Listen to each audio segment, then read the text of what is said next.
যে গৃহে বা সংসারে থেকে ভজন সাধন হয় না, কিন্তু কথাটি ঠিক নয়। সংসার ভক্তির বাধক নয়, সংসার ভক্তির সাধক। সংসার কখনো ভজন সাধনের বাধক নয়, বরঞ্চ সাধক। আপনারা লক্ষ্য করবেন, ব্রহ্মচর্য আশ্রম, সন্ন্যাস আশ্রম বা বানপ্রস্থ আশ্রম, এখানে কোনো ভগবান অবতার মহাপুরুষের জন্ম হয়নি। সন্ন্যাস আশ্রমে ভগবানের জন্ম হয়েছে, বানপ্রস্থ ব্রহ্মচর্য আশ্রমে কোনো শুদ্ধ ভক্তের জন্ম হয়েছে? জন্ম হয়েছে গারস্থ বা গৃহস্থ আশ্রমে। এই জন্য অন্য তিনটি আশ্রমের জননী হলেন গৃহস্থ আশ্রম। জননী না হলে সন্তান আমরা পাবো কি? জননী গর্ভে ধারণ পোষণ না করলে সন্তান পাবো কি? তেমন গৃহস্থ আশ্রম হলো অন্য তিন আশ্রমের জননী, শ্রেষ্ঠ। এই কথাটি আমরা ভুলে গেছি। এই জন্য গারস্থ আশ্রম ভক্তি বা মুক্তির বাধক নয়, বরঞ্চ সাধক। ভগবান অবতার মহাপুরুষগণ এই গৃহস্থ আশ্রমে, গারস্থ আশ্রমেই তাদের আবির্ভাব। তবে তারক গোসাইয়ের এই মহাপয়ার কিন্তু বুঝতে একটু গভীরে যেতে হবে।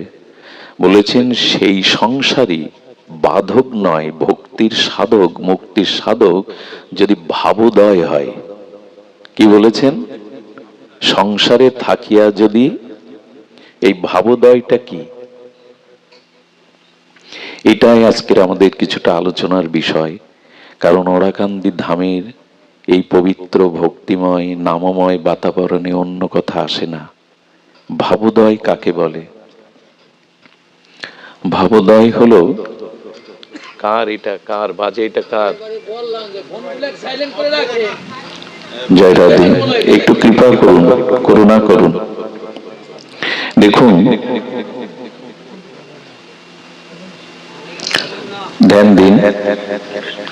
আসলে একটু অনুরোধ করি, শব্দ যন্ত্রটি আমাদের প্রয়োজন, জীবনের সাথে অঙ্গাঙ্গিভাবে জড়িত, কিন্তু এইখানে অন্য শব্দ বেমানান। সারাদিন তো এই শব্দের সাথে আমাদের ওঠা বসা, এখানে অন্তত ওই যন্ত্রের যন্ত্রণা থেকে মুক্তি দিন কিছুক্ষণ সময়ের জন্য।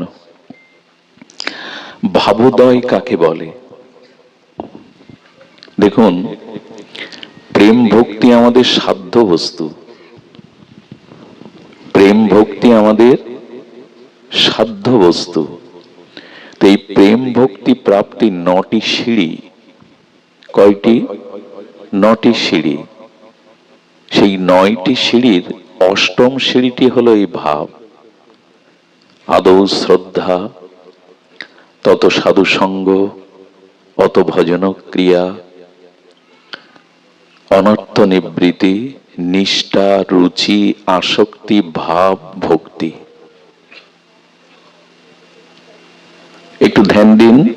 প্রথমে হলো শ্রদ্ধা, দ্বিতীয় সিঁড়ি হলো সাধু সঙ্গ, তৃতীয় সিঁড়ি হলো ভজন ক্রিয়া, চতুর্থ সিঁড়ি হলো অনর্থ নিবৃত্তি, পঞ্চম সিঁড়ি হলো নিষ্ঠা, ষষ্ঠ রুচি, সপ্তম আসক্তি, অষ্টম ভাব, আর নবম হলো প্রেম বা ভক্তি, ভক্তি বা প্রেম।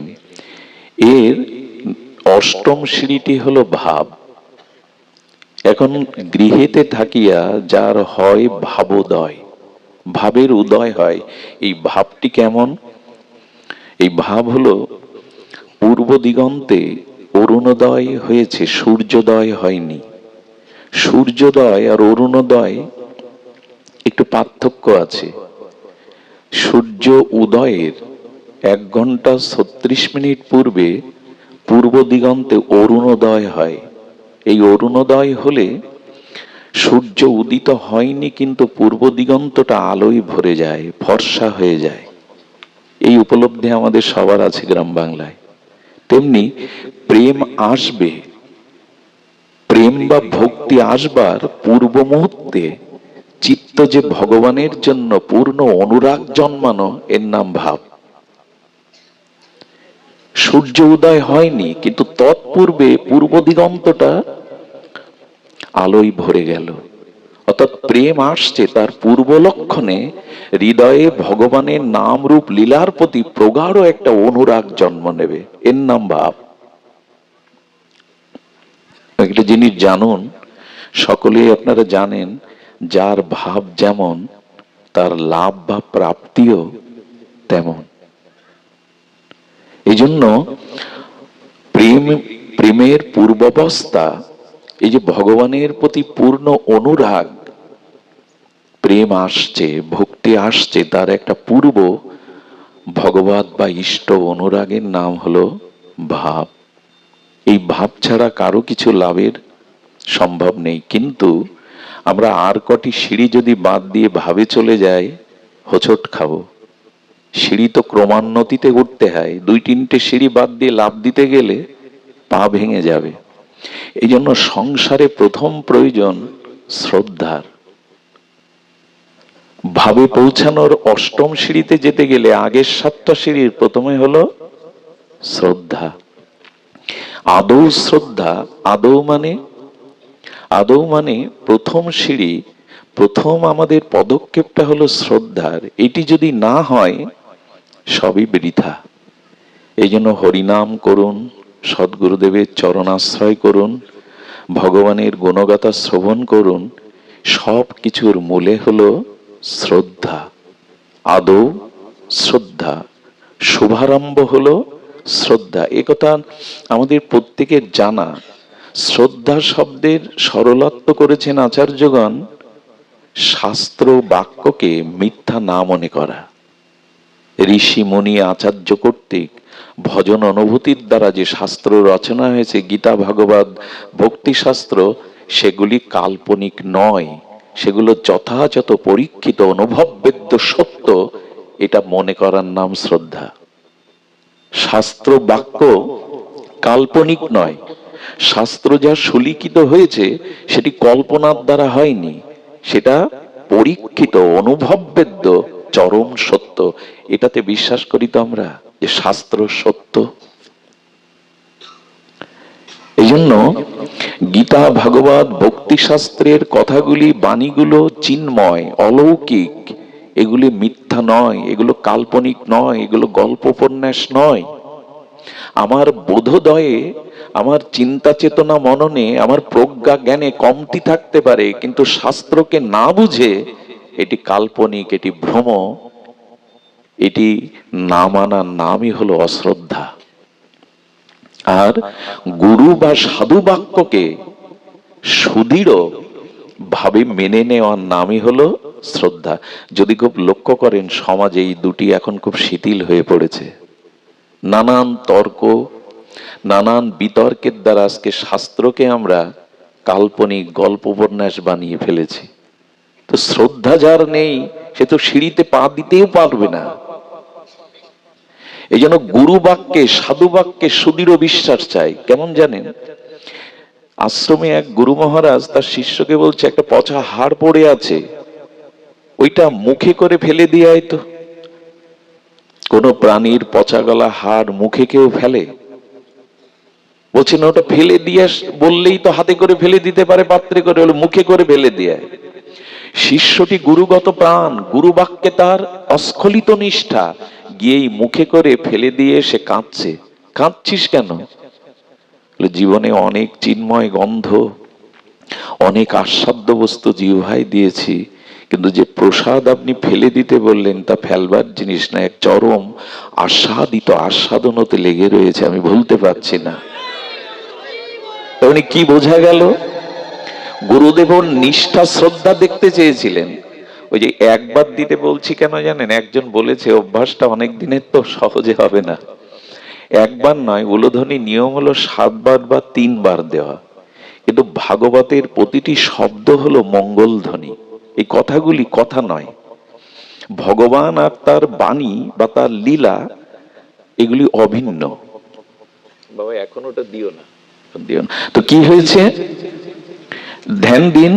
এই জন্য ভগবানের মহাদিব্য বাণী যখন শ্রবণ হয়, তখন একবার দিলে হয় কি, ওই বাণীটা বাদ যাতে পড়ে না যায়। এটাও তো মঙ্গলধ্বনি, ওটাও মঙ্গলধ্বনি। এই জন্য কেউ ভুল ব্যাখ্যা করবেন না, এই বেটা একবার কেন বলতে বলে। আসলে হরি কথাটা যাতে কর্ণপুট হতে বাদ না যায়। ধ্যান দিন, একবার দিলেই শোভনীয়। তো কি বলা হলো যে গুরুদেব তাকে দেখলেন, তার শ্রদ্ধাটা কেমন।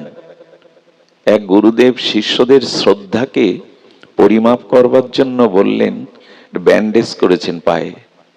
আমার একটা মহা বড় ফোড়া হয়েছে রে, এটা পুজ রক্ত হয়ে গেছে। শিষ্যরা সব উদ্গ্রীব, প্রভু কোন ডাক্তার, কোন ঔষধ কার কাছে নিয়ে যাব বলুন। বলে এটা আমার প্রারব্ধ, এটা কোনো ডাক্তারে ঔষধে সারবে না, এতেই আমার মৃত্যু লিখিত। সবাই তখন বলছেন, গুরুদেব কোনো উপায় নেই। গুরুদেব বললেন, একটা উপায় আছে। এই ফোড়ার পুজ রক্ত পোকাকে চুষে যদি কেউ সেবন করতে পারে কোনো শিষ্য, তাহলে সারতে পারে। 5 মিনিট পরে দেখলেন একজন ছাড়া ওখানে কেউ নেই। শ্রদ্ধাটা আমরা মুখে বলি, এটা আসলেই আমাদের আছে কিনা, ভাব তো অনেক দূরে, ওটা অষ্টম স্তরে। আগে তো আদৌ শ্রদ্ধা। এক সরল 23 বছরের যুবক বলছেন আর কাঁদছেন, গুরুদেব এই সেবার ভাগ্য আমি পাবো? এই দেখুন গুরুপতি শ্রদ্ধা, এই সেবার ভাগ্য আমি পাবো? বললেন কি তুই এই পুজ রক্ত চুষবি? বলে এর থেকে বড় সৌভাগ্য আমার জীবনে আর আসেনি। আজকে আমি সরল, লেখাপড়া জানি না, একরকম মূর্খ, আকাট মূর্খ, যদি আপনার এই সেবা করতে পারি। আসলে গুরুদেব পর্দাটা খুলে দিলেন। ও চোষণ করতে করতে 1, 2, 3 বার যখন চোষণ করেছেন, অষ্টসাত্ত্বিক প্রেম ভাবে ও ভাবিত হয়ে গেছে। অষ্টসাত্ত্বিক প্রেম ভাবে দুলছে, কখনো হাসে, কখনো কাঁদে, কখনো ধুলায়। ওই যে অষ্টসাত্ত্বিক ভাব এলে যে লক্ষ্য নয়, কণ্ঠ রুদ্ধ হয়ে গেছে, নয়নে অশ্রু বাষ্প সজলিত হয়ে গেছে, কখনো হাসে, কখনো কাঁদে। ভাবাবেশে শ্রীগুরু শ্রীগুরু বলতে বলতে বাইরে দাঁড়ানো অন্য শিষ্যরা বলছে, তুই কি ওই পুজ রক্ত পোকা পান করেছিস? ওটা পুজ রক্ত নয়, ওটা অমৃত রস। সেই রস পান করে আমার হৃদয় যেন কেমন হয়ে গেছে। এই হলো শ্রদ্ধা গুরু বাক্যে। গুরু কাউকে পুজ রক্ত পান করাবেন? আমরা বুঝতে পারি না। আমরা আমাদের শ্রদ্ধাটা আজ অটুট নাই। এই শ্রদ্ধা জানেন, আমাদের এক গুরু মহারাজ, এটা মুরারি মোহন দাস বাবাজি মহারাজ বলতেন যে শ্রদ্ধা কাকে বলে। এক গুরু মহারাজ তিনি বললেন, দেখ রে, আমার গায়ে কুষ্ঠ বেরিয়েছে, এটা আমার প্রারব্ধ।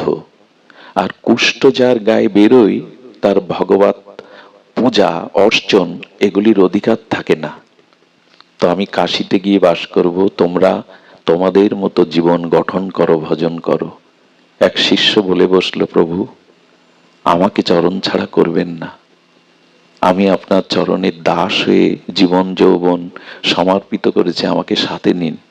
কি বলবো আপনাদের, দীর্ঘ 1 বছর তিনি কাশীতে জঙ্গলের মধ্যে কুঠির করে গুরুদেবের জন্য ভিক্ষা করে রন্ধন করে সেবা করাতেন। গরম জল করে সেই ঘা পোকাগুলো মুছে দিতেন, কখনো ঘৃণা করতেন না।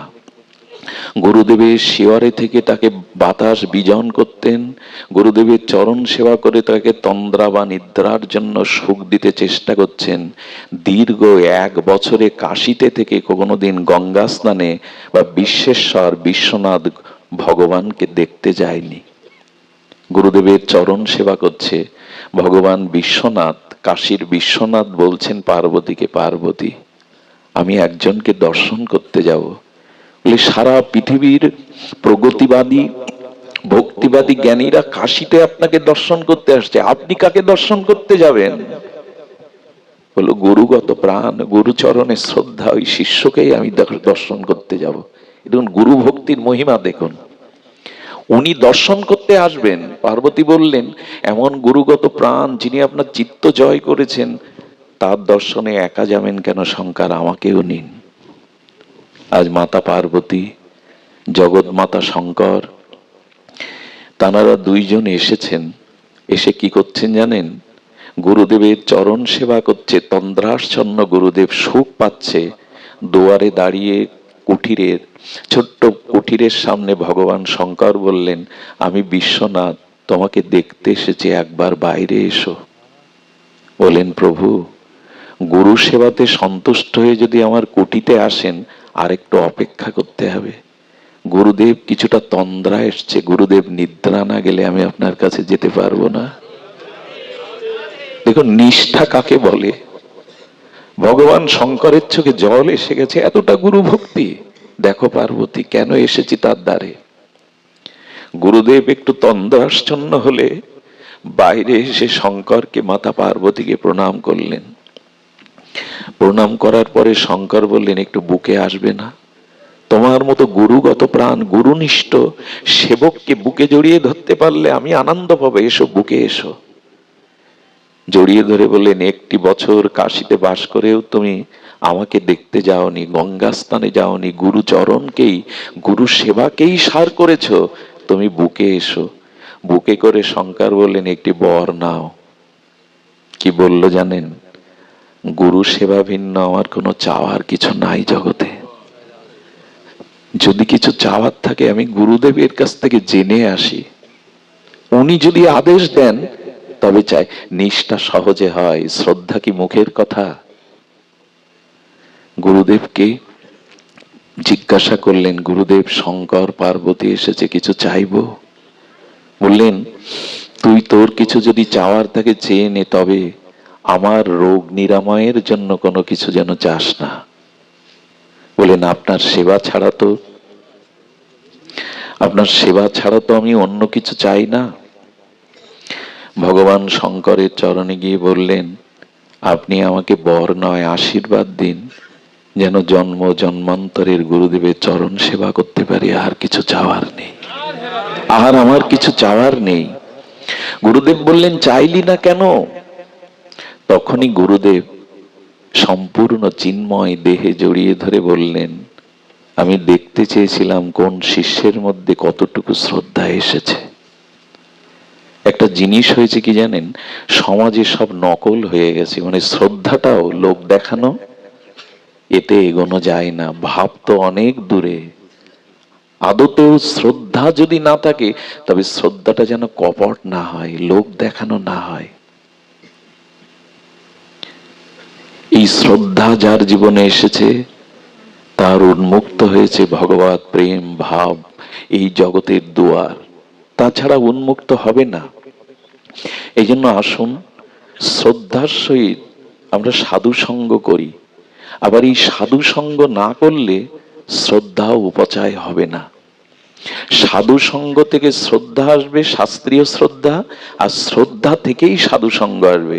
এই শীতার্ত পৌষের রজনীতে, এই কঠিন শীতকে উপেক্ষা করে যারা এসেছেন হরিকথা সাধু সঙ্গে, তাদের অনেক জন্মের শ্রদ্ধা সঞ্চয় আছে, না হলে আসেননি আপনারা। এমনি আসা যায় না। বহু জন্মের শ্রদ্ধা সঞ্চিত আছে আপনাদের, না হলে এখানে আসতেন না। এই গৃহ আনন্দ ছেড়ে, বিনোদন ছেড়ে, আহার বিহার ছেড়ে এই শীতের পৌষের শীতের রজনীতে এভাবে মাটিতে বসতেন না। এটা বহু জন্মের সাধু সঙ্গকৃত শাস্ত্রীয় শ্রদ্ধা আপনাদের আছে। সাধু সঙ্গ কাকে বলে জানেন? খুব মার্মিক কথা হলো, আজকে যখন এখানে এসেছেন, এই সাধু সঙ্গ হরিকথার পরে যখন ফিরে যাবেন, তখন আপনি একটা অন্য মানুষ হয়ে যদি ফিরে যেতে পারেন, তার নাম সাধু সঙ্গ। আচ্ছা, আমার হাতটা আগুনে পুড়ে গেল, পূর্বের হাত আর আগুনের পোড়া হাত এক কি? এক হবে কি? আচ্ছা, একই তো আকাশে সূর্য, পূর্ব দিগন্তে উদিত সূর্যের আর মধ্যাহ্নকালীন সূর্য আর অস্তগামী সূর্য একই হলেও তাদের গতি প্রকৃতি রং তেজ কি একরকম? একরকম না, অথচ একটাই সূর্য। ঠিক তেমনি যে মানুষটা আপনি এখানে এসেছিলেন, যখন ফিরে গেলেন তখন অন্য একটা মানুষ হয়ে ফিরে গেলেন, এরই নাম সাধু সঙ্গ। আমাদের তা হয়তো যে স্বভাব আগে ছিল, সাধু সঙ্গের পরে যদি সেই স্বভাব, আচ্ছা ধূপ যদি না পুড়ে গন্ধ না বিলায়, ধূপের সার্থকতা আছে? নাই। চন্দন যদি না ক্ষয় হয়, ওইটি 100 বছর ঘরে রেখে দিলে চন্দনের সার্থকতা আছে কি? ক্ষয়ে ক্ষয়ে তো সুগন্ধ বিতরণ করবে। তো সাধু সঙ্গে এসে যদি আমার পূর্বের স্বভাব পরিবর্তনই না হলো, সাধু সঙ্গ হয়নি। একটা কিছু পরিবর্তন আসতেই হবে। যদি না আসে, বন্ধা রমণী যেমন মা ডাক শুনতে পায় না, মা হতে পারে না, তেমন সাধু সঙ্গে যার পরিবর্তন হয় না, তারও সাধু সঙ্গ হয়নি, বন্ধা মায়ের মতো। একটা পরিবর্তন হতেই হবে। আর এটির মূলে হলো হরিকথাতে অনুরাগ, শ্রদ্ধা, তবে হবে। একটা আলাদা পরিবর্তন আসতে হবে। সুধীজন, এই পরিবর্তনের নামই হলো সাধু সঙ্গ। আমাদের শাস্ত্রে বারবার বলেছে, গঙ্গা স্নান করলে নাকি পাপ দূর হয়, আর সাধু দর্শন করলেই পাপ দূর হয়। গঙ্গা স্নানের থেকে এর মহিমা অনেক বেশি। আর এই জগাই মাদাইকে প্রেমদাতা দয়াল করুণার আর্দ্র নিতাই বলছেন, তোদের একদিন গৌর প্রেমে এমন হবে জগাই মাদাই, একদিন তোদের দর্শন করলে মদ মাংস নিয়ে পড়ে থাকতো, হেন অপকর্মহীন কর্ম নাই জগাই মাদাই করেনি। লোকের ঘরে আগুন দেওয়া থেকে শুরু করে মদ্যপান থেকে কি না হীন কাজ করেছে। ওদের একদিন নবদ্বীপে কেউ দেখলে গঙ্গা স্নান করে বাড়ি যেত।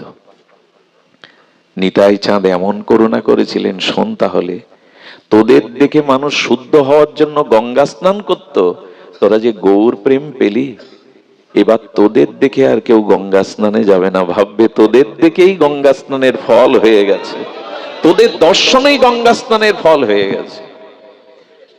সুধীজন, সুধীজন, নিষ্ঠার কথা বলতে গিয়ে ঠাকুরের কথা মনে পড়ল। হরিচাঁদ ঠাকুরের শ্রীমন্দিরে শ্রীধাম ওরাকান্দিতে আসবেন এক ভক্ত। ভাই বোন মেলায় গেছে, গিয়ে না একটা তোতা পাখি কিনেছে। তোতা পাখি বুলি বলে। তো হরিবোল হরিবোল বুলি যদি ঠাকুরের সামনে পাখি বলে, ঠাকুর আনন্দ পাবে। পাখিটা কিনে সরল গ্রামের বোনের কাছে দিয়েছে, এটা একটা পাত্রে রাখ। তখন তো খাঁচার প্রচলন এমন নেই, একটা হাড়ির মধ্যে রেখে উপরে সরা এঁটে দিয়েছে যাতে উড়ে না যায়। পাখি কি বাঁচে? সকালে ওটা এই হরিবলা পাখির আশা করে এনেছিল। পাখিটা মৃত্যু দেখে বোনটা কাঁদছে, ঝরঝর করে নয়নের জল পড়ছে। ভাই বলছে, কাঁদছিস কেন বোন? বললো, ঠাকুরকে হরিবোল বলানোর যে পাখি এনেছিলাম সাত করে আমি মেরে ফেলেছি, অপরাধী।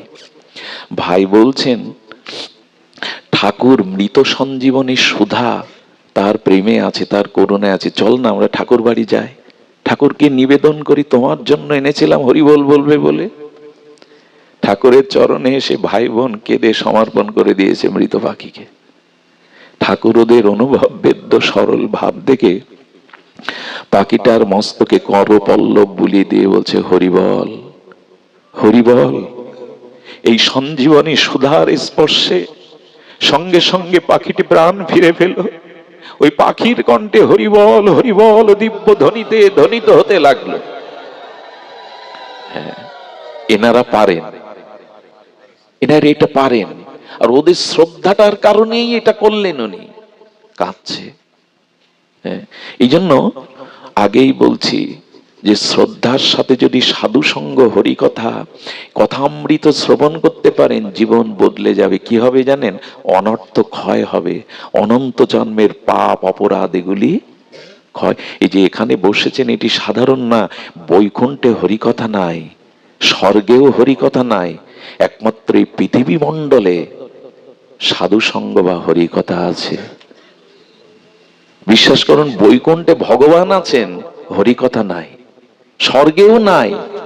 স্বর্গের দেবতারা এই জন্য মানব হতে চায়, এই ভূমণ্ডলে পৃথিবী মণ্ডলে মনুষ্য শরীর নিয়ে সাধু সঙ্গ করতে চায়, পায় না ওরা।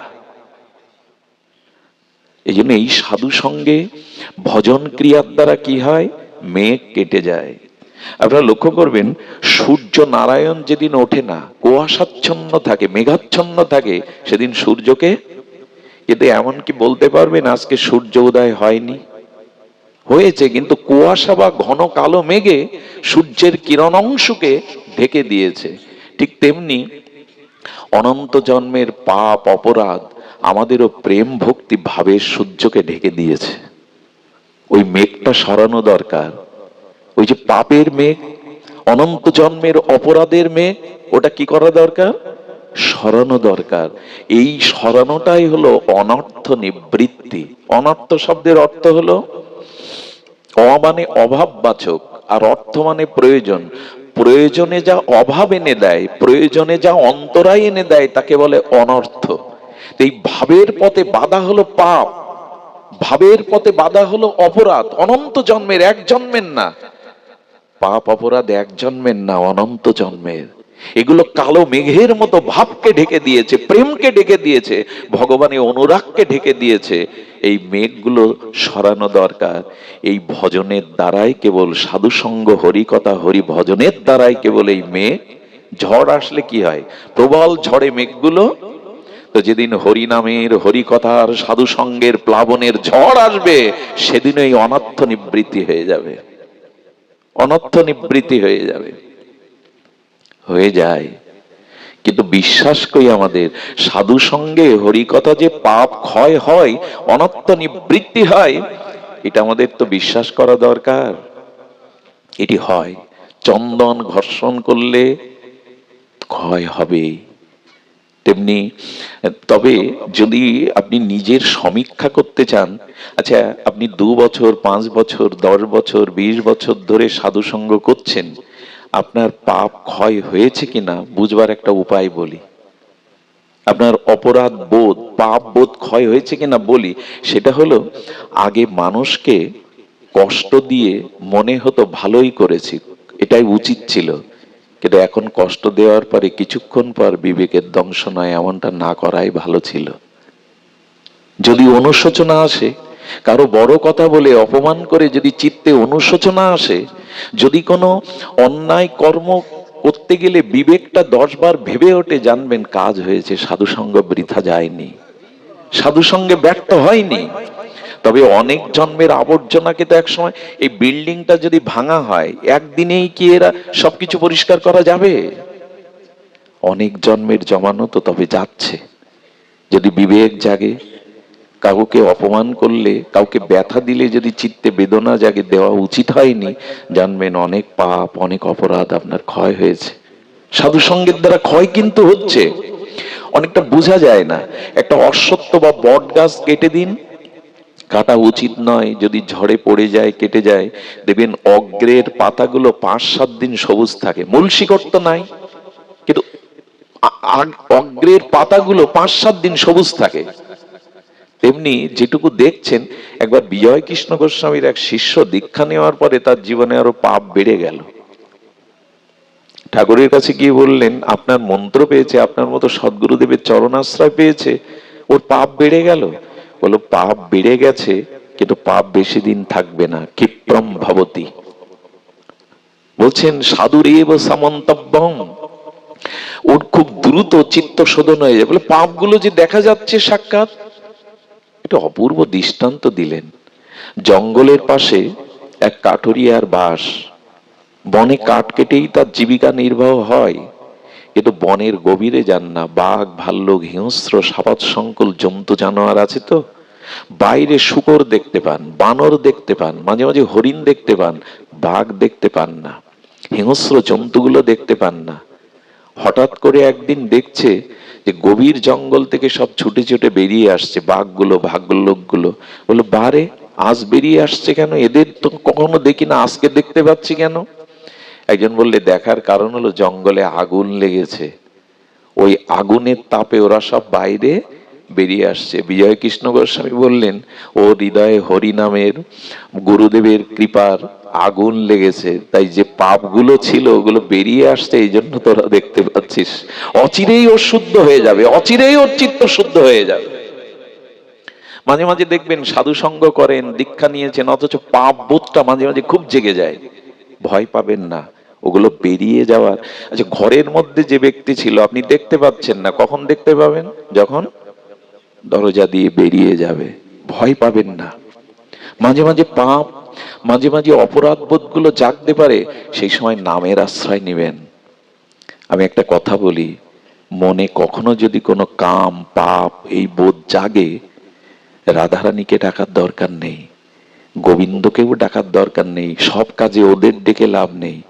কোন শুদ্ধ মহাপুরুষ বা ভক্তকে স্মরণ করবেন, যারা নাম নিষ্ঠ, যারা আচরণ নিষ্ঠ, শুদ্ধ হৃদয় ভক্ত, ওদের স্মরণ করবেন। কেমন হবে জানেন? ওই দুগ্ধটা বর্তনে উদলে পড়ে যায় না মা কড়াই থেকে, দু চার ফোঁটা জলের ছিটে দিলে কি হয়?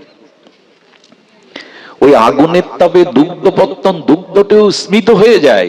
তেমনি কোন সৎ সাধুরকে স্মরণ করবেন, দেখবেন কাম ভাবটা, ওই যে মনের অপরাধ বোধটা চলে যাবে। ওদের একটা শক্তি আছে। অনেকেই প্রমাণ চান শক্তিটা কেমন। আচ্ছা, বিকাশের নাম্বার এখান থেকে টাকা পাঠালে আপনার কাছে যাবে না? তো একটা যন্ত্র যদি টাকা পাঠানোর ক্ষমতা রাখে, সাধুকে স্মরণ করলে ওইখান থেকে কৃপা আসবে না? এটা কেমন জানেন? একবার এক উত্তরপ্রদেশের রাজা আমাদের এক সিদ্ধ বাবাকে দেখতে গেছেন নবদ্বীপে। এখন রাজা এসেছে, তো লোকসভায় বলছে আমাদের বাবাজি মহারাজের দর্শনের জন্য আজ রাজাধিরাজ সম্রাটগণ আসছেন। রাজা আসার সাথে সাথে সাধু বাবা কি করেছে জানেন? হাতে একটা পাঁচু নিয়ে, যা যা বেরিয়ে যা বেরিয়ে যা, তাড়াচ্ছে। যে রাজার এটা সহ্য হয়? আমি এলাম, পাঁচুনি তেড়ে আমাকে তাড়াতে আসলেন। উনি খুব কষ্ট পেয়ে অপমান বোধ করে চলে গেলেন। ওনার শিষ্যদের বললেন, এই ব্যবহারটা কি ওনার উচিত হয়েছে? উনি হেসে বললেন, আমি রাজাকে তাড়াইনি, ছাগল তাড়িয়েছি। বলে, তার মানে ওখানে তো কোনো ছাগল ছিল না? বলে, এখানে না, আমার হাতে রোপণ করা রাধা মাধবের তুলসী একটি বৃক্ষ ভক্তি দেবীকে রচনা করেছিলাম, ওটা ছাগলে এসে মুড়িয়ে দিচ্ছিল বৃন্দাবনে, তাই তো এখান থেকে তাড়িয়ে দিলাম। এটা হবে তো? নবদ্বীপ থেকে বৃন্দাবনে ছাগল মুড়িয়ে দিচ্ছে তুলসী গাছ, এখান থেকে তাড়ান ওদের পক্ষে সম্ভব? রাজা এইটা পরীক্ষা করবার জন্য ওই সময় বৃন্দাবনে লোক পাঠালেন, ঠিক অমুক সময়ে অমুক স্থানে দেখো তো কোনো ছাগল তুলসী গাছটা মুড়িয়ে দিয়েছে কিনা। দুধ পাঠিয়ে জানলেন টুকু একই সময়ে ছাগল এসে তুলসী গাছটা মুড়িয়ে দিয়েছে। চরণে এসে পড়ে বললেন, ধন্য আপনাদের দূরদৃষ্টি। এটা ওরা পারে, এটা ওরা পারে। আপনার আমার থেকে পাখির দৃষ্টি অনেক দূরে যায়, জানেন তো? সম্পাতি হনুমানকে বলেছিল, আমি সীতাকে অশোক কাননে দেখেছি 400 ক্রোশ দূরে। পাখির দৃষ্টি 400 ক্রোশ দূরে যায়, আপনার আমার যায় তো? যাবে না। কিছু কিছু ক্ষমতা ঈশ্বর তাদের কৃপা শক্তি দিয়েছেন। এই জন্য মনে কোনো পাপের চিন্তা উদয় হলে শ্রী গুরুদেবের মুখখানা চিন্তা করবেন, কোন শুদ্ধ ভক্তকে স্মরণ করবেন। সবখানে রাধারানীকে ডাকা লাগবে না।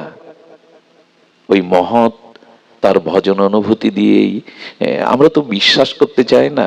একবার দুর্গাপূজায় গুরুচাঁদ ঠাকুর গিয়েছিলেন। গুরুচাঁদের চরিত্রটা ভালো করে দেখবেন।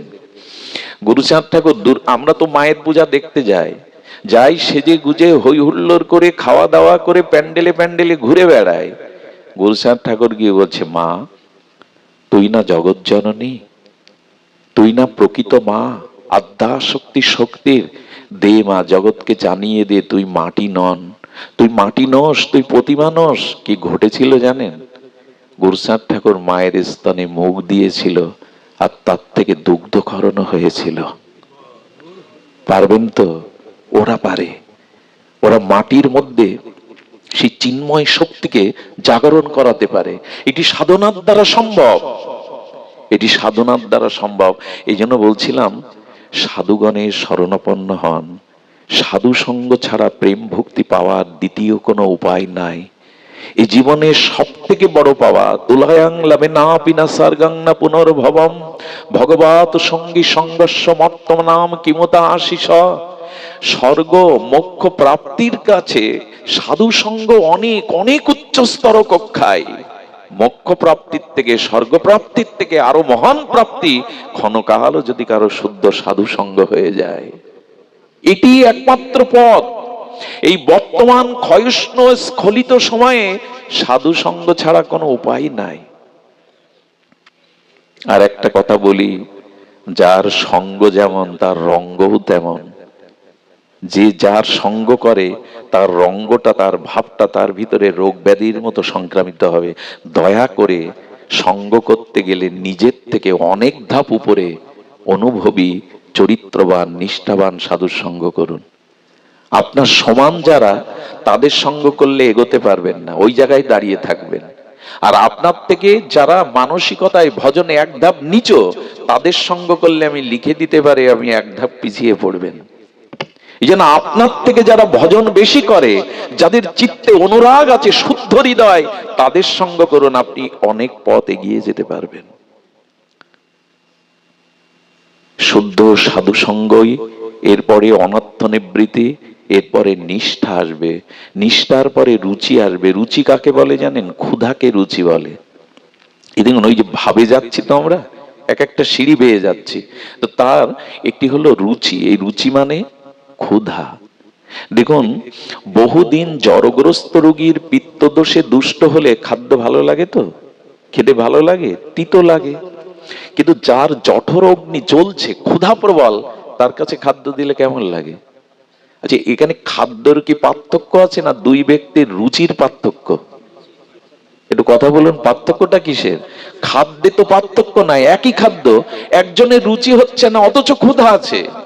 রুচি নেই কেন জানেন? অনেক দিনে জড়গ্রস্ত ব্যক্তির পিত্তদোষে দুষ্ট জিহ্বা, খাদ্য তার কাছে রুচি নাই।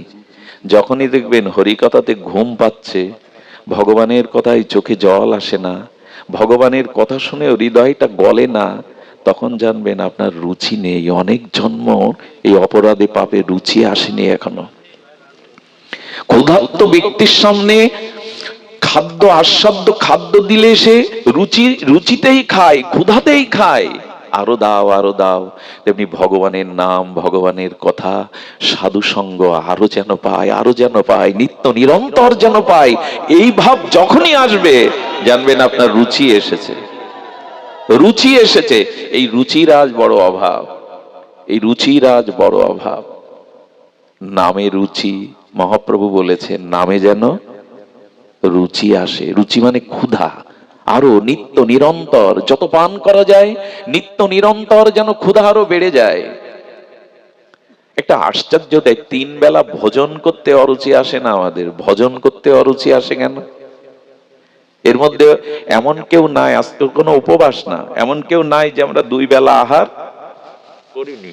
আহার করি 3 বেলা, মানে ভোজন করি 3 বেলা, ভজন 1 বেলাও করি না কেন? বলে রুচির অভাব, ক্ষুধা নাই।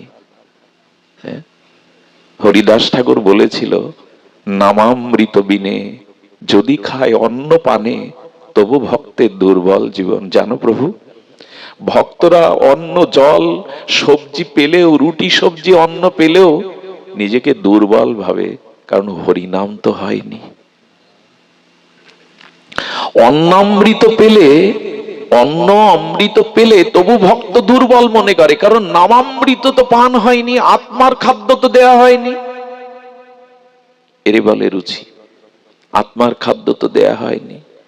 এই জন্য আত্মা যে না খেয়ে খেয়ে শুকিয়ে মরতে বসেছে, কঙ্কাল হতে বসেছে, তাকে দিবেন না খাদ্য?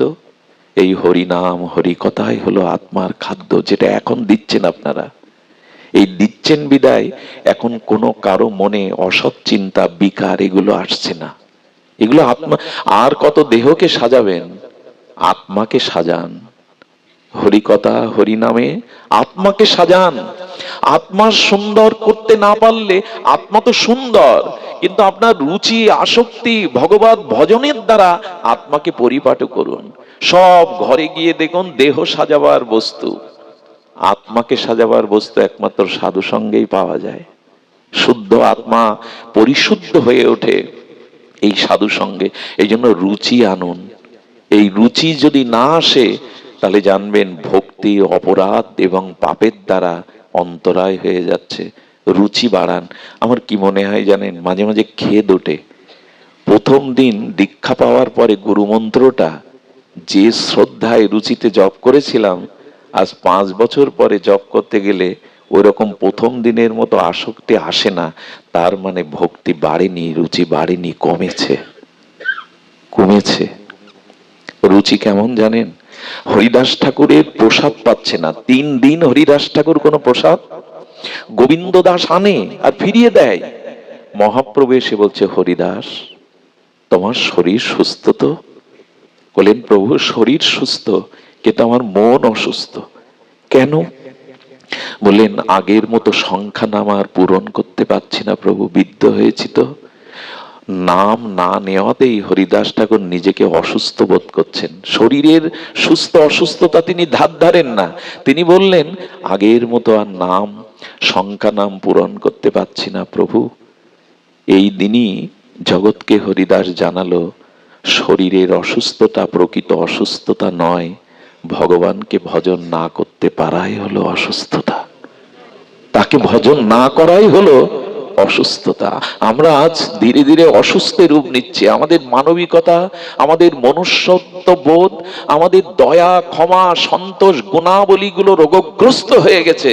তার কারণ আমাদের হৃদয়ে ভগবানের নাম স্মরণ চিন্তা এগুলি নাই।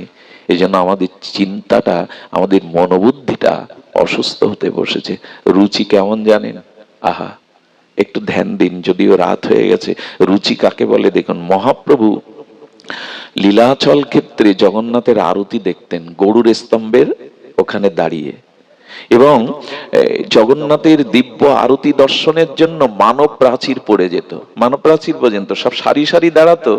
একজন একটি খর্বকায়, মানে একটু বেটে খাটো একজন মা, ও জগন্নাথের আরতি দর্শনের ব্যাকুলতায় তীব্র উৎকণ্ঠায় ছুটে এসেছে, কিন্তু এই যে মানব প্রাচীর ভেদ করে জগন্নাথের আরতি দেখতে পাচ্ছে না, ছটফট করছে। দেখো রুচি কাকে বলে। হঠাৎ দেখছে পাশে যেন কে দাঁড়িয়ে, ওনার ওই ব্যাকুলতায় উনি বুঝতে পারেননি ওখানে স্বয়ং মহাপ্রভু দাঁড়িয়ে। আপনারা জানেন যে মহাপ্রভু ত্যাগ বৈরাগ্যের মূর্তি। ওনার এই কঠোর ত্যাগ বৈরাগ্য আমাদের শিক্ষার জন্য দিয়ে গেছিলেন। তৎসময় সন্ন্যাসের পরে উনি নারী মূর্তি দর্শনও করতেন না তেমন, কিন্তু সেই মহাপ্রভুকে একা দেখে ব্যাকুলতায় এই খর্বকায় মাটি কি করলো জানেন? পাঁচিলের উপরে একটা পা দিয়ে আর গৌরীর স্কন্ধে একটা পা দিয়ে আরতি দেখছে। মহাপ্রভুর স্কন্ধে একটা মা পা দিয়েছে। গোবিন্দ দাস টেনে যখন নামাতে যাবে, অনুভবী মহাপ্রভু ইশারায় নিষেধ করলেন, ওকে নিষেধ করো না।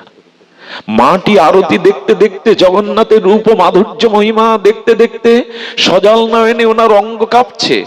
মহাপ্রভু ভাবছেন এই কম্পিত ভক্তির তরঙ্গে পড়ে যেতে পারে। মহাপ্রভু ওনার পাটা হাত দিয়ে আটকে ধরেছেন যাতে না পড়ে যায়, যাতে ভগবানই তো ধরে, ভগবান পড়তে দেয় না।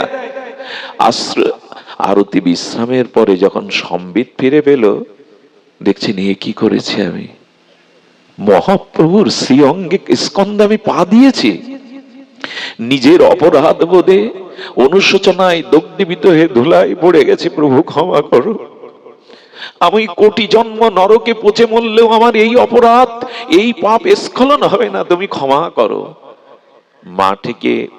মাটি যখন এইভাবে হাত পেতে ধুলায় লুটিয়ে ক্ষমা পাচ্ছেন, মহাপ্রভু বলছেন, ওঠ মা, তুই আমার কাছে কি ক্ষমা চাইছিস, বরঞ্চ আমায় দে না। মহাপ্রভু হাত বাড়িয়েছে, আমায় দে না। জগন্নাথ দর্শনে তোর যে রুচি, তোর যে আসক্তি, ওটা আমারও নেই। দে মা, যেন জগন্নাথ দর্শনে আমারও ওই রুচি হয়। দে, আমাকে দে, ওই রুচিটা আমায় দে। আমরাও তো মন্দিরে ভগবান দেখি, গৌর হরি দেখি, ঠাকুরকে দেখি, আমরা সাক্ষাৎ দেখার মতো রুচি হয়তো তুমি দাঁড়িয়ে আছো। রুচি যদি না আসে, ভাব আসবে না। মুখে বললেই ভাব আসবে না। ভাব সাধারণ জিনিস না, ভাব এলো তো প্রেম এসে গেল, ভক্তি এসে গেল। এই দুর্লভ প্রেম ভক্তি সহজে পাই না।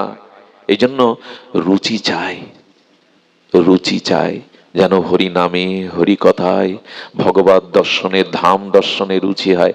আমরা অনেকেই ধামে যাই, ওরাখান্দি তো পাশেই, বৃন্দাবন ধামে যায়, নবদ্বীপ ধামে যায়। ধামে যাওয়ার জন্য প্রস্তুতি থাকে তো আমাদের, কিভাবে ধামে যেতে হয় আপনাদের মনে আছে? চিত্রকূটে রঘুপতি রাম আছে, ভরত তাকে ফিরিয়ে আনতে যাচ্ছে। কিভাবে যাচ্ছে জানেন? গুরুদেব আছে, হাতি ঘোড়া রথ আছে, কিন্তু ভরত রথে না উঠে খালি পায়ে হেঁটে চলেছে। কার কাছে কিভাবে যেতে হয় এটা জানতে হয়। জানতে হয় মানে যারা প্রভু দর্শনে যাচ্ছেন, তো ভরত খালি পায়ে, একজন দশরথ চক্রবর্তী সম্রাটের ছেলে ভরত খালি পায়ে যাবে কেন? কেন যাচ্ছে জানেন? রথে কেন যায়নি জানেন? আমার মতো পাপীর জন্য আমার প্রভু এই পথ দিয়েই বনে গমন করেছেন। রথে তো প্রভু যাননি। এই জন্য নিজে রথ এনেছেন প্রভুকে ফিরিয়ে নেওয়ার জন্য। সবাই ভাবছে বাহ, বনে পাঠিয়ে এখন রথে করে যাচ্ছেন লোক দেখাতে ভরত রামকে আনতে। কিন্তু রথ নিয়েছে নিজের জন্য না, যদি প্রভুকে ফিরিয়ে আনি তাকে রথে করে আনব। নিজে খালি পায়ে চলেছেন। পায়ে একটা কাঁটা বিদ্ধ হয়ে গেল, কণ্টক বিদীর্ণ হলে ভরত রাম বলে ব্যথা অনুভব করলো। পায়ে ফুটেছে ভরতের কাঁটা, আর রাম বলে আত্মনাদ করে উঠলেন। কেন জানেন? নিজের চরণে ফোটা বিদীর্ণ কাঁটার আঘাতটা ভরতের পায়ে লাগেনি। আমার প্রভু তো এই পথ দিয়ে গেছে, এমনি করে কাটা হয়তো তার পায়ে বিদীর্ণ হয়েছিল, না জানি প্রভুর পায়ে কত বেজেছিল। নিজের পায়ের কাটার ব্যথাটা প্রভুর চরণের ব্যথাকে মনে করে ভরত কাঁদছে। এরে বলে আসক্তি। ভগবানের জন্য কটা রাত কাটিয়েছেন, কতটা সুখ জলাঞ্জলি দিয়েছেন যে বলবেন তার প্রতি আমার আসক্তি আসছে।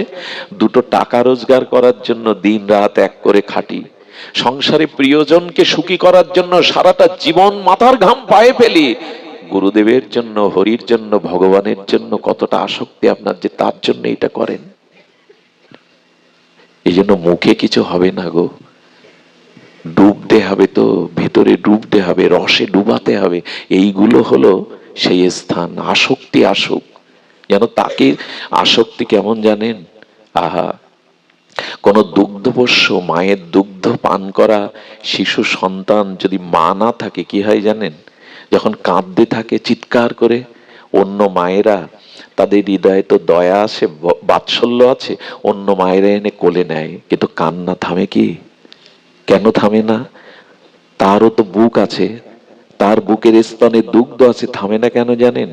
কোলে উঠেই বুঝতে পারে এ তো আমার গর্ভধারিণী মা নয়, এ তো আমার মা। অন্ধকারের মধ্যে যখন নিজের গর্ভধারিণী বুকে নেয়, মায়ের বুকের স্পর্শ পেয়ে সন্তান বুঝতে পারে এই আমার মা। কান্না থেমে যায়। যতক্ষণ মাকে না পায় ততক্ষণ তার কান্না থামে না। এই হলো আসক্তি। তার কোলে না উঠলে, তার চরণে না গেলে জীবন ব্যর্থ, ব্যথা ঘুচবে না। এই আসক্তিটা জাগান, আসক্তিটা জাগান। কবি রাধারানীর চরণকে এইভাবে আসক্তিতে। আমি এক মা শিক্ষিকা, তিনি কি করে জানেন? স্কুলে যাওয়ার আগে তার বিগ্রহকে, রাধা মাধবকে আবার পথ থেকে এসে দেখে যায়, 2-3 বার এসে দেখে যায়। এর নাম একটা। আর একবার দেখি না তার মুখবদনটা, আর একবার দেখি না। ঠাকুরের বিগ্রহগুলো, ছবিগুলো ঠাকুর ঘরে রেখেছি, জাল পড়ে গেছে, ধুলা পড়ে গেছে। আপনার সন্তানের গায়ে মুখে ধুলা লাগলে ওইভাবে ফেলে রাখতেন? ঠাকুর ঘরে দিয়ে দেখুন ঠাকুরের বিগ্রহগুলোতে মাকড়সার জাল পড়ে গেছে। একে আসক্তি বলে না। সন্তানের মুখে ধুলা লাগলে মা এসে মুছিয়ে দেয়।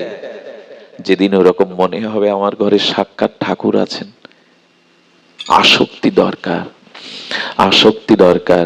আমরা ভাবে এসেছিলাম, সংসারে থেকেও যদি কারো ভাবের উদয় হয়, এই ভাব কেমন জানেন? আমি এই কথা বলতে গিয়ে অনেকবার দুর্বল হয়ে পড়ি, কণ্ঠরুদ্ধ হয়ে যায়, বলবার ভাষা হারিয়ে ফেলি। ভাবটাকে বোঝানোর একটা দৃষ্টান্ত আমি রাধাকুণ্ডে শুনেছিলাম, আপনাদের একটু সেই পরশটা দিয়ে দিয়ে যদি হৃদয় দিয়ে অনুভব করতে পারেন। ভাব কেমন জানেন? এক দম্পতির সন্তান হয় না, 12টা বছর দেবতার মন্দিরে মন্দিরে মন্দিরে দেবতার আরাধনায়, ভগবানের আরাধনায় মাথা খুঁটে 12 বছর পর একটা সন্তান পেয়েছে। 12 বছর পরে বলুন তো, সেই হারানো না পাওয়া মানিক পেলে মায়ের কতটা মমতা আসে। ছেলেটা ধীরে ধীরে 4 বছরে পদার্পণ করলো, সব বুঝতে শিখেছে। এই 4টি বছরে মার মনে তার এই ছোট্ট গোপালের জন্য প্রীতি, আনন্দ, জীবনে আর কিছু তার অপূর্ণতা নেই। ওকে পেয়েই সব পাওয়া হয়ে গেছে এই মায়ের। তার মধুর মা ডাক, তার মৃদুমেন্দু ছোট ছোট চরণে চড়ে বেড়ানো, তার হাস্য, সবকিছু মায়ের মনে যেন ধ্যানের মতো লেগে রয়েছে। কিন্তু কালের করাল ঘাতে মৃত্যু এসে সন্তানকে নিয়ে গেল। আচ্ছা, যখন সন্তানটা মারা গেল, 4-5টা দিন ওই মায়ের কি দশা হয় একবার কল্পনা করেছেন? কি দশা হয় জানেন? চোখ থেকে জল ফোরায় না। ওই মাকে যদি এক বালতি জল দিয়ে মাথায় দিয়ে দেন, তুমি জলটা আগুনে দিলে যেমন পুড়ে যায়, ওই মাথার শোকের তাপে জলটা সঙ্গে সঙ্গে শুকিয়ে যায়। নিজের বসনের ঠিক নাই। পাড়া প্রতিবেশিনী কেউ যদি একটু দুধ তার গালে দিতে যায়, গালসি দিয়ে পড়ে যায়, কি করে জানেন? ওই 4-5টা দিন দুনিয়াতে আর কারো মুখ, আর কাউকে দেখে না, ওই গোপালের কথাই মনে পড়ে। ওই বুঝি হাত বাড়িয়ে কোলে এলো, ওই বুঝি মা বলে ডাকলো। তার নয়নে, তার চিন্তনে, তার জগৎময় শুধু তার ওই সন্তানকে না আছে আহার, না আছে বিশ্রাম, না আছে নিদ্রা।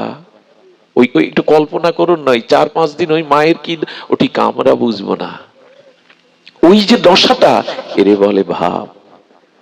নিত্য নিরন্তর তার বিরহে অমনি যখন হবে, জগৎময় যখন তাকে দেখবো, জগৎময় যখন তাকে খুঁজে বেড়াবো, তুমি কোথায়, তুমি কেন দেখা দিচ্ছ না, তুমি তো আছো কাছে, এরই নাম ভাব। ওই মায়ের যে কটা দিন যে দশা হয়, এর থেকে দৃষ্টান্ত আমার কাছে আর নাই। এরে বলে ভাব। শুধু বাইরে দেখানো নয়, আসর মাতানোর জন্য নয়, ভেতরে ওরকম ভাব আসতে হবে। সংসারে থেকে ভাব আসতে গেলে একটা কঠোর কথা বলি, স্বামী স্ত্রী যে সংসার শুরু করেছেন, এই ভাব আসার পথে প্রথম সহায়ক হলো স্বামী স্ত্রীর মধ্যে সংযম থাকতে হবে। এই দেখুন, এই যে গৃহেতে থাকিয়া যার হয় ভাবোদয়, এই কথাটি তারক গোসাইয়ের সাধারণ পয়ার নয়। এই কথাটিকে যদি খুব মূল্যায়ন করেন, দেখবেন সংসারে স্বামী স্ত্রীর মধ্যে যদি কাম ভাবের থেকে ভগবত ভাব বেশি থাকে, সেই সংসারই ধন্য। সব সংসার ধন্য নয়। ভাবের উদয় হলেই তবে ওই সংসার শ্রেষ্ঠ। আর যদি কামের উদয় হয়, ওই বুলি বলে আওড়ানো যাবে না যে সংসার ধর্ম শ্রেষ্ঠ। কার সংসার ধর্ম শ্রেষ্ঠ? যেখানে কামের উদয় নাই, ভাবের উদয় আছে, প্রেমের উদয় আছে।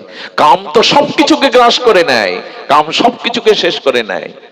যে স্বামী স্ত্রী বিছানায় বসে 2 ঘন্টা হরি কথা আলোচনা করে, এদের দ্বারা ভাব সম্ভব, এদের দ্বারা সম্ভব। স্বামী স্ত্রী বিছানায় বসে যদি সাংসারিক কথা, কামনা বাসনার কথা না বলে হরি কথাতে কাটাতে পারে 1-2 ঘন্টা, তখনই সম্ভব। এ কথা আজ কাকে বলবেন? সংসারগুলোকে আমরা ভোগের নরক তৈরি করে ফেলেছি। ত্যাগ নাই, প্রেম নাই, নরক করেছি ভোগের দ্বারা। যেখানে ভোগ আছে না, ওখানে ভাব আসে না, ভাব আসা সম্ভব না। এই জন্য পর স্ত্রীর প্রতি মাতৃ আজ্ঞা, দাদা সজ্ঞার একটা আজ্ঞা আসে না। খুব তো আমরা নাচা গাওয়া করি, এই আজ্ঞাগুলোকে ফলো করি তো, যে পর স্ত্রীকে মাতৃগান করতে হয়। হরি বল তখনই কাজ দেবে যখন দাদা সজ্ঞা আপনার চরিত্রগত হবে। আমি জানি না, আমার আলোচনার একটা বিষয়বস্তু মনে করেছিলাম, কিন্তু এটা তো ধামের বাতাস লাগছে, এই জন্য বারবার ঠাকুরের কথা আসছে। আমি কোনো মহাপুরুষের নিন্দা, আমার জ্ঞান তো কখনো করি না, কারণ করা উচিত নয়। এই জন্য কেন জানি না আমার সামনে অন্য একটা বিষয় খোলা, কিন্তু কেন জানি না উনি ওই যে পাঠ করলেন, গৃহেতে থাকিয়া যার হয় ভাবোদয়, ওই শব্দটা আমার বুকে বিঁধে গেল বর্ষির মতো। এই ভাব কখন আসবে? বিবাহোত্তর জীবনে স্বামী স্ত্রীর মধ্যে যদি ভজন থাকে, বিছানায় যদি স্বামী স্ত্রী কৃষ্ণ কথার আলোপনে কাটায়, তবে জানবেন ওখানে ভাব আসবার সময় হয়েছে, ওই সংসার সার্থক হতে চলেছে। কিন্তু আমরা তো সেই শিক্ষা নেইনি। আমরা তো সেই পথে যাই না। অভিশপ্ত কাম আমাদের পুড়িয়ে, কামকে আগুন বলা হয়, সব পুড়িয়ে দেয়, সব পুড়িয়ে দেয়। দেহের ভেতরে যদি না যেতে পারেন, আত্মা রমণ যদি না হয়, তবে দেহের, হ্যাঁ, শুধু সন্তান, সুসন্তান তপস্যার দ্বারা উৎপাদনের জন্যই। দেখুন আমাদের ধর্মে স্ত্রীকে কি বলে জানো মা? তোমরা জানো, কিন্তু তোমাদের আবার বলছি, স্ত্রীকে বলে ধর্মপত্নী। আমাদের বেদের ভাষায় স্ত্রীকে কি বলে? কোথাও পেয়েছেন স্ত্রীকে কামপত্নী বলা হয়? স্ত্রী স্বামীর ধর্ম কাজে সহায়তা করে তাকে যুগল চরণে পৌঁছে দেবে, এই দায়িত্ব নিয়েছে বলে সে ধর্মপত্নী, কামপত্নী নয়। স্ত্রী জাতি জগতে দুই প্রকার। স্ত্রী জাতি জগতে বিদ্যারূপ স্ত্রী আর অবিদ্যারূপ স্ত্রী। যারা নিজের রূপ যৌবন ভোগ বিলাসে স্বামীকে নিচে টেনে নামায়, ভগবত ভজন হতে, যুগল চরণ হতে নিজের রূপ যৌবনে ভোগের দিকে টেনে নামায়, এরা অবিদ্যারূপ স্ত্রী।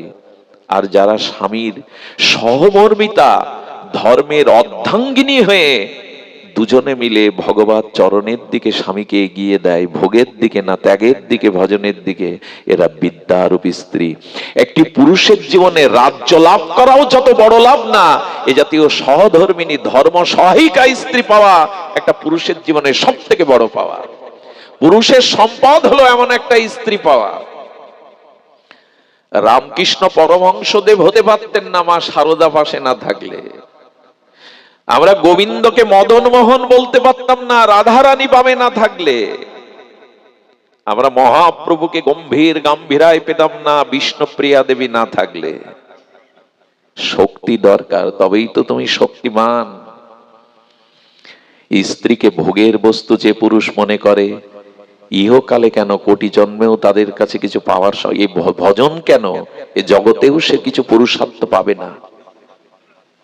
এই জন্য স্ত্রীকে ভোগের বস্তু না মনে করে তাকে ধর্মের সহমর্মিতা মনে করুন। ধর্মপত্নী বলা হয়, কামপত্নী বলা হয় না মায়েদের। তবে তবে এই জন্য চাই সদ্গুরুদেবের চরণাশ্রয়, সাধু সঙ্গ, নিত্য নিরন্তর ভজনে রত থাকা। ছোট্ট একটা লীলা বলেই আজ পাঠ সমাপ্ত করি। গতকাল সেই আসাম সীমান্তে প্রায় শ্রীমঙ্গলের শেষ সীমানায় কোমলগঞ্জে 3 জায়গায় পাঠ করে বাড়ি ফিরেছি সকাল 8টায়। সারাদিন আবার নিজের বাণিজ্যলয়ে কর্ম, আবার এই ছুটে আসা। কি করে বেঁচে আছি জানি না, হয়তো আপনাদের দৃষ্টিতেই। এই জন্য রাত গভীর না করে পৌঁছানোর দেরি অপরাধ হয়েছে কিছুটা। একটা লীলা বলে সংসারে ভাবদায় কেমন হয় শুনুন। লীলাটি বড় মার্মিক লীলা। আজকের প্রসঙ্গটা অন্য দিনের জন্য তোলা থাকলো। অন্য দিন আমরা আজকের যে প্রসঙ্গ মনে করেছিলাম আস্বাদন করব, যেন ভাগবত আমাকে ক্ষমা করেন। তো প্রসঙ্গটা হলো, শুনুন, খুব ধ্যান দিয়ে শুনুন। আমাদের রামচন্দ্র কবিরাজের কথা শুনেছেন, দাদাজিরা কীর্তন করেন, নরোত্তম সঙ্গমাগে রামচন্দ্র সঙ্গমাগে নরোত্তম দাস। এই নরোত্তম ঠাকুর রামচন্দ্রের সঙ্গ মাংছে কেন? কে এই রামচন্দ্র? শুনুন তাহলে। এই রামচন্দ্র কবিরাজ, যিনি গৌর গণমধ্যে, গৌর ভক্তগণের মধ্যে অন্যতম, এই রামচন্দ্র খুব সুদর্শন যুবক ছিলেন। এই সুদর্শন যুবক বিয়ে করে ফিরছেন পালকিতে করে। তখন বাহন ছিল পালকি। তো পথে প্রায় একটা দিনের সময়, পালকিতে আসতে হবে অনেক দূরে। এই সুদর্শন যুবক নিজের কল্পনার তুলিতে রং মেখে নবপরিণীতা বধূকে সুখের স্বপ্নে বিভোর হয়ে ঘরে ফিরছেন। আপনাদের মনে আছে?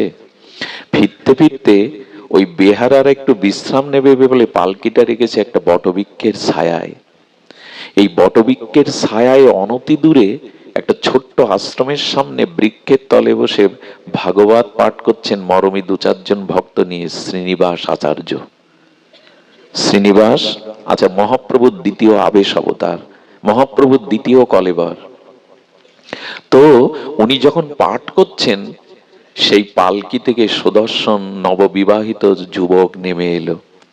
এই বটের ছায়ায়, আশ্রমের মনোরম স্নিগ্ধ পরিবেশে, ওই দূরে এখন আচার্য তেজময় তেজপুঞ্জ দীপ্ত শরীরে ভাগবত বলছেন। উনি কিছুটা এগিয়ে গেলেন ওদিকে।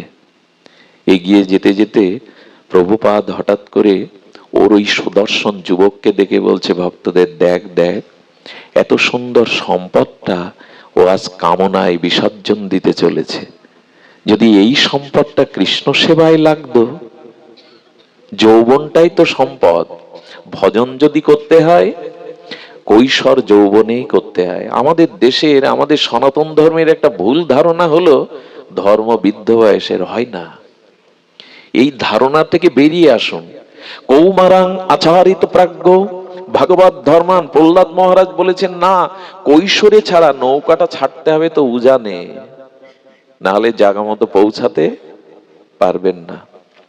এই জন্য সন্তানদের অন্তত এম এ পাস করান আর বিএ পাস করান, মাস্টার ডাক্তার ইঞ্জিনিয়ার বানান, একটু ভক্ত বানান, নাহলে সমাজটাই, জাতিটাই, ধর্মটা শেষ হয়ে গেল। একটু এদের হরিভক্ত বানান, একটু ভক্তির ধারায় এদের আনুন। বৃদ্ধ বয়সে হয় না, হওয়া সম্ভব নয়। এই জন্য প্রত্যেক মহাপুরুষই এই কথা বলেছেন। তো ওই যুবককে দেখে বললেন, এই সম্পদ রূপ যৌবনটা যদি কৃষ্ণ সেবায় লাগতো, এই যে কৃষ্ণ সেবায় লাগতো, এই কথা কিছু কিছু শব্দ আছে ওটা বুকে আটকে যায়, যন্ত্রণা দেয়। বললেন এই যৌবনটা যদি কৃষ্ণ সেবায় লাগতো, উনি এই কথা বললেন কেন? আর মহাপুরুষের কথা তো, আচার্যের কথা তো, কথাটা ওনার হৃদয়ে বিদ্ধ হয়ে গেছে, মানে বিঁধে গেছে বর্ষির মতো। ঘরে ফিরে গেল বটে, কিন্তু ওই কথা তার হৃদয় থেকে যাচ্ছে না। ফুলসজ্জার রাত, ফুল দিয়ে সাজানো সুখসজ্জা, আর এই মনোরমা সুন্দরী রমণী চেয়ে চেয়ে দেখছে, যার গলায় বড়মাল্য দিয়ে জীবন যৌবন শোভেছে, তার দৃষ্টি আমার দিকে নেই। দরজাটা আগলা করে ওই আচার্যের যেদিকে, ওই দিকে তাকিয়ে ঝরঝর করে কাঁদছে। কেন বললেন এই সম্পদটা যদি কৃষ্ণ সেবায় লাগতো? মহাজন বাক্য তো শক্তি আছে, ওটা হৃদয়ে কথাটা তীব্রতাকে যেন কষ্ট দিচ্ছে। কেন এই কথা বললেন? সাধারণ স্ত্রী না, প্রণাম করে কি বললেন জানেন? আমি আপনার যোগ্য নই বলে কি আমার দিকে চাইছেন না? বলেন তুমি যোগ্য, কিন্তু এই মুহূর্তে আমার মন প্রাণ অন্য জায়গায়। স্ত্রী কি বলল জানেন? মন যদি আপনার অন্য জায়গায় থাকে, আমি অনুমতি দিচ্ছি এই মুহূর্তে মন যেখানে, কারণ শরীর যেখানে সেখানে আপনি নেই, যেখানে আপনার মন আপনি সেখানেই আছেন। আপনি চলে যান, আপনি চলে যান। এই অশ্রু সাধারণ কোনো বাসনার অশ্রু নয়। বললেন আচার্য প্রভু আমাকে দেখেই বলেছেন এই যৌবনটা যদি কৃষ্ণ ভজনে লাগতো, এই সম্পদটা, বলেন আমি আপনাকে পূর্ণ অনুমতি দিচ্ছি এই বাসর রাতে আপনি চলে যান। যদি কখনো তিনি এই সংসারে আপনাকে পাঠান, সেদিনই ফিরে আসবেন, আমি প্রতীক্ষায় থাকবো। একবার বলো তো, এ কি সাধারণ ভাগ্যে মেলে? পৃথিবীতে সব থেকে বড় ভাগ্য হলো যদি এমন রমণী ঘরে পাওয়া যায়। যদি এদেরকেই, এরা নরককেই বৈকুণ্ঠ বানাতে পারে, এরা জঙ্গলকেও স্বর্গে রূপ দিতে পারে, এরা যদি থাকে। চলে যান, স্বামীকে বিদায় দিলেন। আর কি করলেন জানেন? ছুটতে ছুটতে আবেশে কে যেন একটা অজানা আকর্ষণে তাকে টেনে নিয়ে যাচ্ছে। গিয়ে দেখেন প্রদীপ জ্বালিয়ে দরজাটা আগলা করে বসে আছেন আচার্য। শ্রীনিবাস প্রভু, আমি জানি তুই ঘরে থাকতে পারবি না, তোকে আসতে হবে। এই হলো গুরু শিষ্যের হৃদয়ের অনুভূতি। আমি জানি তোকে আসতে হবে। ওই যে চরণে স্থান দিলেন, একটি বছর ধরে গুরুদেবের অনুরাগে সেবা করলেন। ঝাড়ু দিতেন আঙিনাটা, সকালে সন্ধ্যায় ঝাড়ু দিতেন। গুরুদেব 1 বছর পূর্ণ হলে বলে, কিরে রামচন্দ্র, যে নবপরিণতা বধূকে বাসর রাতে ফেলে এলি, তার কথা তোর মনে নেই? দেখো নেই, বলছেন তার কথা তোর মনে নেই? যা যা, আমি অনুমতি দিচ্ছি, বধূর কাছে ফিরে যা, সে পাঠালে আবার চলে আসিস, যা। গুরুদেবকে বলছেন আপনার চরণ ছেড়ে কোথাও যাওয়ার ইচ্ছা করে না। বলি না রে, তার কাছে ফিরে যা, সে যদি অনুমতি দেয় আবার আসিস। দূর দূর বুকে, দূর দূর ভয়ে এক একটা পা ফেলছে। কেন জানেন? যদি আটকে দেয়, যদি সংসারে আটকে দেয়। গৃহে এসে কি দেখলো জানো মা? তুলসী তলায় আলতা পায়ে গলে আঁচল দিয়ে ভক্তি দেবীর কাছে প্রার্থনা করছে সে যেখানে আছে যেন গুরু চরণে সেবা নিয়ে থাকতে পারে, যেন ভজনে থাকতে পারে। এই তুলসী তলায় এখন আর মায়েদেরকে আমরা দেখি না, এটা আগেকার ঠাকুরমারা দাঁড়াতো। সেই দৃশ্যটা মনে পড়লেও ভোগটা হাহাকার করে ওঠে। ওই পূর্বপুরুষের উদ্দেশ্যে প্রতিদিন তারা তুলসী তলায় প্রদীপ জ্বালতো। এই দৃশ্যগুলো হারিয়ে গেছে। আমরাও অনেকটা সেই দৃশ্য থেকে সরে আসতে আসতে আজকে তো সন্ধ্যাটাও ভালো করে দেয়া হয় না ঘরে। আমরা মনে করি কি তিনটে শঙ্কে ফু দেওয়া আর ওই একটু জল ছিড়ানোই মানে সন্ধ্যা। সন্ধ্যা কাকে বলে জানেন? ভগবানকে সন্ধান করার নামই হলো সন্ধ্যা।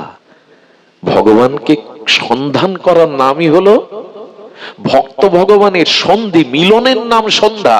তিনটে শাকে ফু দিলাম এতেই সন্ধ্যা হয়ে গেল, এরকম নামা। সন্ধ্যাবেলা একটু হরিনাম করো, সন্ধ্যাবেলায় ঠাকুরের সামনে একটু করতাল ঝাঁঝ বাজি, ওতে রোগ শোক অভিশাপ দূর হবে। সন্ধ্যা মানে তিনটে শঙ্কে ফু দেওয়া না। তুলসী তলায় এই প্রার্থনা দাঁড়িয়ে দাঁড়িয়ে শুনে রামচন্দ্রের চোখে জল। আজও সেই প্রার্থনা করছে আমার জন্য।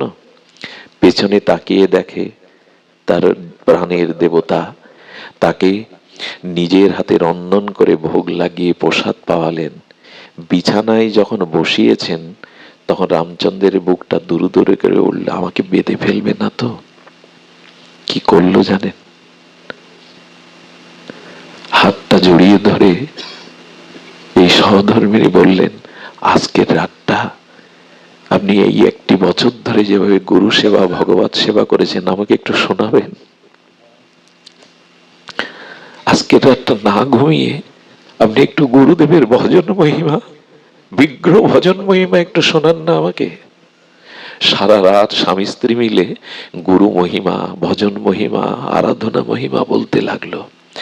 যখন পাখির কলকুঞ্জনে ভোর হয়েছে তখন তাড়াতাড়ি বলছেন, আমাকে বিদায় দাও, আঙিনাটা ঝাড়ু দেওয়ার সেবা আমার, ওটা আমি আর কাউকে ভাগ দেব না। যাওয়ার আগে প্রণাম করার সাথে সাথে দুজন দুজনকে ভক্ত বেশে আলিঙ্গন করলো। ভক্ত আবেশে, ওখানে কাম নাই, ওখানে দেহ বিষয় নাই। যখন আলিঙ্গন করেছে মায়ের ললাটের রক্তিম সিঁদুর ওনার মুখে লেগে গেছে। রামচন্দ্র ছুটতে ছুটতে এসে ঝাড়ুটা যখন নিতে যাবে দেখছে, আহা, দেখছে ঠাকুর নরোত্তম ওর কাজটা করছে, ঝাড়ু দিচ্ছে। নরোত্তমকে কি বললেন, এই সেবাটা আমার, আমায় দাও ঝাড়ু। মুখের দিকে তাকিয়ে দেখে বধূর সিঁদুর মাখা। বললেন, কোথায় গিয়েছিলে? সংসারে, স্ত্রীর কাছে। বেরিয়ে যাও, তোমার মুখ যেন এই প্রভাতে না দেখি। এসে বলছেন, বন্ধু কেন তাড়িয়ে দিচ্ছ? গুরুদেবী আজ্ঞা দিয়েছিল যেতে, তাই তো গিয়েছিলাম। বলে মুখে মুখে কথা করে অপবিত্র কথাকার, বেরিয়ে যাও। যদি না যাও আমি তোমাকে ঝাড়ু পেটা করবো, অধিকার আছে তো? বন্ধু, আমি তো কোনো অপরাধ করিনি, কেন সেবা বঞ্চিত করছো? এই দেখুন সেবার অনুরাগ দেখুন। সঙ্গে সঙ্গে ঝাড়ুটা পিঠে মারলো, বেরিয়ে যাও, তোমার মতো অপবিত্রের মুখ কেন এই আশ্রম অঙ্গনে এসেছো? নদীর ধারে গিয়ে কাঁদছে আর বলছে, গুরুদেব কেউ না জানুক, তুমি তো জানো আমি শুদ্ধ, আমি অপবিত্র নই, তুমি তো জানো গুরুদেব।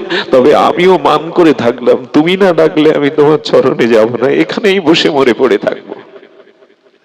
নদীর তীরে অনুরাগে অভিমানে বসে বসে কাঁদছে গুরুদেব। এদিকে কি ঘটেছে জানেন? এই লীলাগুলি লীলা নয়, আমাদের জীবনের একটি পথ। একেই বলে ভাব, একেই বলে অনুরাগ। এটা না হলে প্রেম হয় না। রামচন্দ্র বসে বসে গঙ্গার তীরে কাঁদছে, এদিকে নরোত্তম শ্রী গুরুদেবকে স্নান করাবে বলে ডাকতে গেছে। গুরুদেব উঠুন, স্নানের সময় হয়েছে। বলে, আমাকে ডেকো না, গায়ে বড় ব্যথা। যেই না গায়ে হাত দিয়েছে গুরুদেব, উফ, ব্যথা অনুভব করে বলছে, গায়ে হাত দিও না। চাদরটা সরিয়ে দেখে ঝাঁটার দাগগুলো গুরুদেবের গায়ে। প্রভু, কে আপনাকে আঘাত করলো? একটু আগে তো তুই মারলি ঝাড়ু দিয়ে আমায়।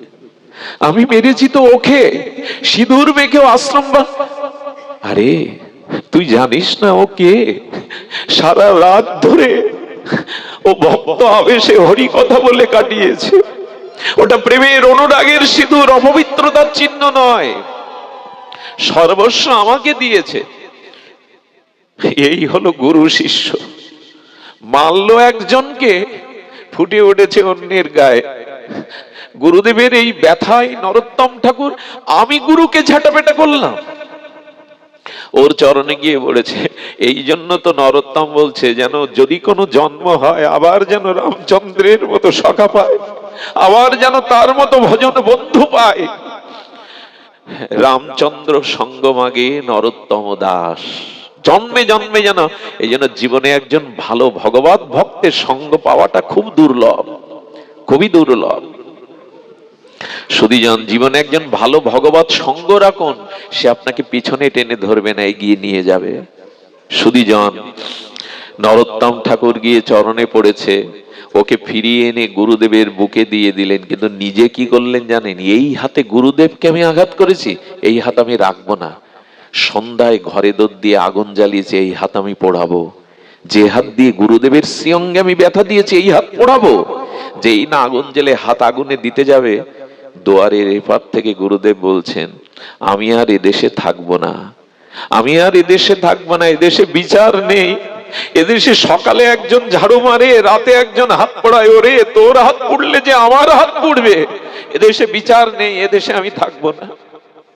যেই বলেছেন দরজা খুলে দিয়ে চরণে, ওরে তোর হাত পোড়ালে যে আমার হাত পুড়বে।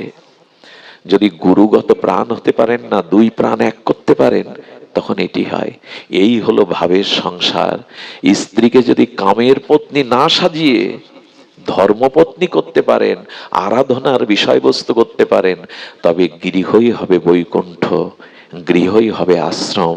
আর এই কথাই বলেছেন, গৃহেতে থাকিয়া যার হয় ভাবোদয়, সেই সে পরম সাধু, জানিও নিশ্চয়।